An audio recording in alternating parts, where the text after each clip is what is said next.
How many ways can there be to save on food? I continue to try to find ways to share with everyone who is juggling their finances during this inflationary time. I hope you'll stick around for some new tips.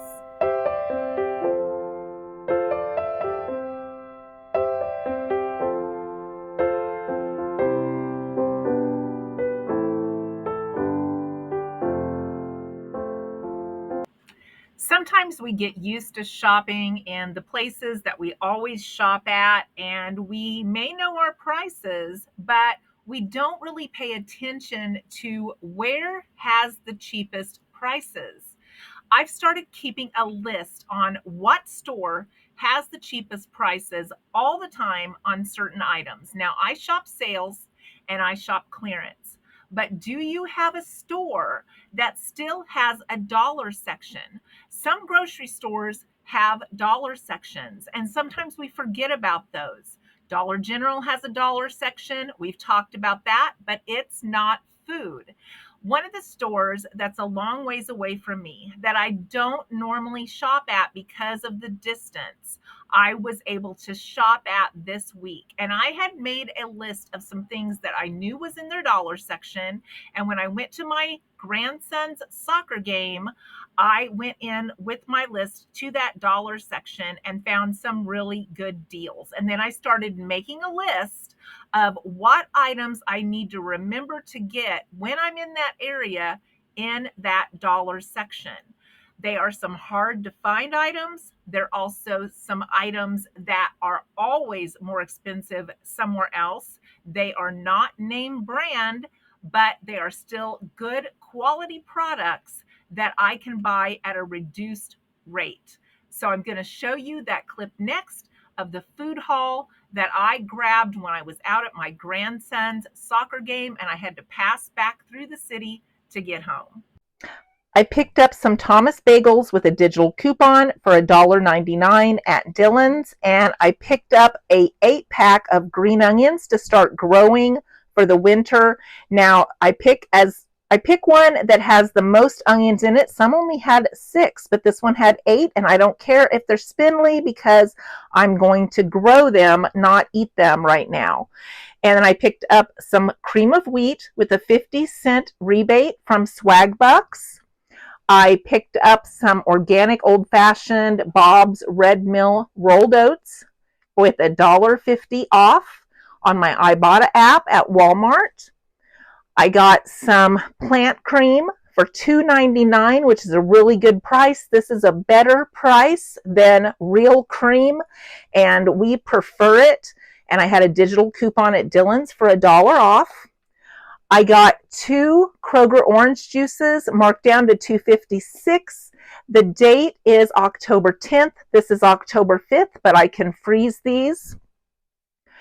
And then I wanted to point out that if you have a store that still has a dollar section, we have one store, it's a long ways away, but it was on the way to the soccer game. So I stopped there on the way back. Now, everything isn't $1, just like Dollar Tree, Dollar General, so you have to look. But there are some really good deals, and one of them is their Jell-O in the Royal brand. They are 2 for $1. Jell-O has really gone up, so I prefer to buy it there. It's the same size package that you would buy in the store, just an off-brand.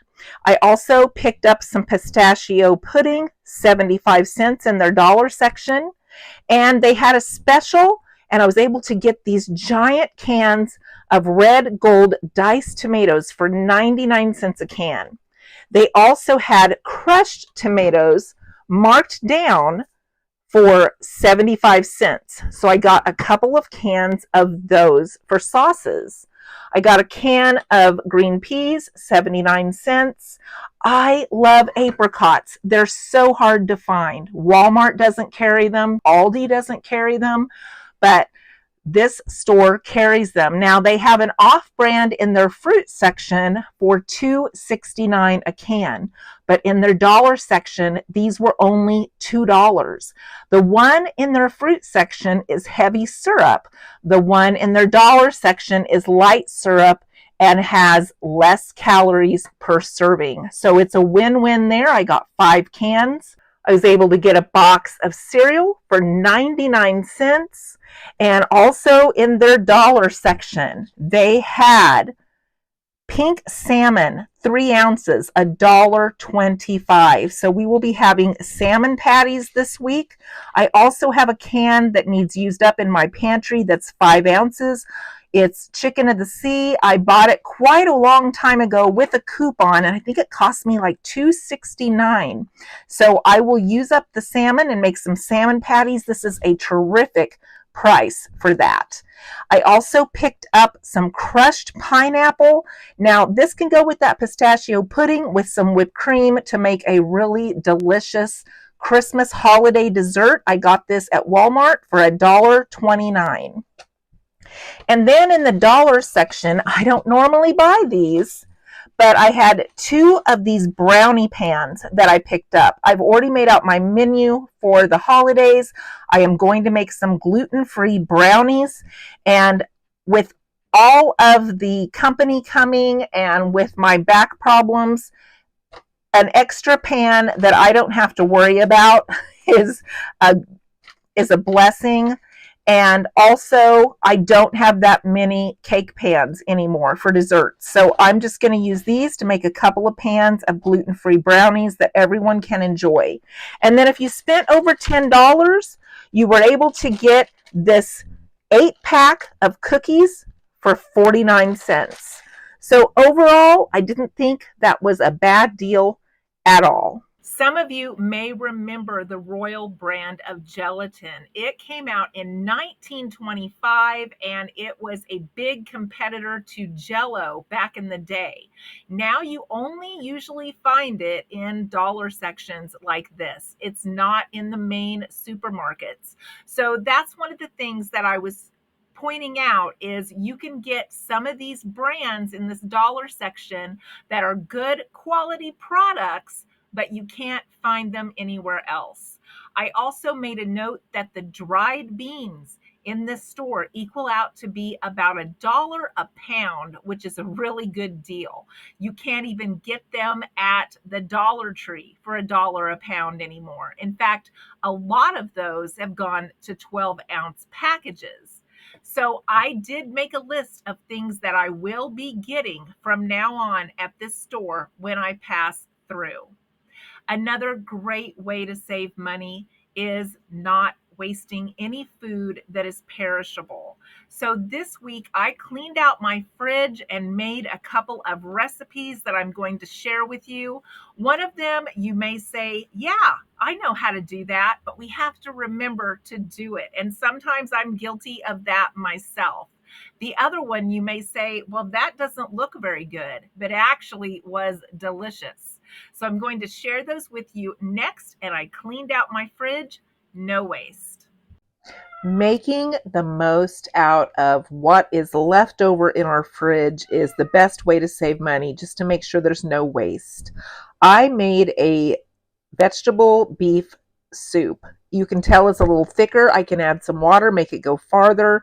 I added some leftover rice I had in the fridge, some leftover corn I had in the fridge, some leftover green beans I had in the fridge, 3 fresh carrots.